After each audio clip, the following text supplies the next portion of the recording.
Now coming to the simulation part, here in CATIA we have a separate environment for animation that is called as DMU kinematics.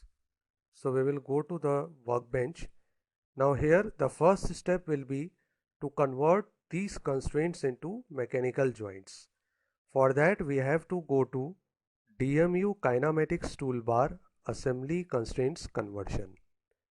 Here we have to select new mechanism. We can also change this default name, and then we have to click on auto create.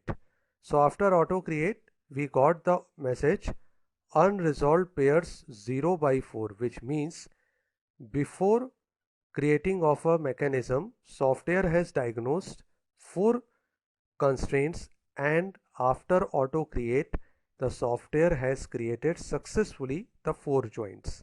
And okay. Now next step will be we will go to mechanism 1.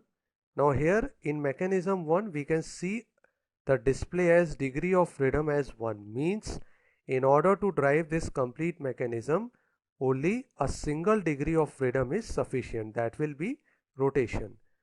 And now we will go to joints. Now in joints, here we will impart a rotational motion to this crank. So here I will go to the joint between the crank and the base, double click, and here I will activate the option of angle driven. Now I want that this rotation should be in a single direction. So I will give the limits as 0 to 360, then OK. And this confirms that the mechanism can be simulated here. Now finally, to simulate the mechanism I have to go to DMU generic animation, then simulation. So here I can select mechanism 1, then OK. Now here we have to make sure that here first we have to enter the highest value of the limit specified here. So 360, then enter.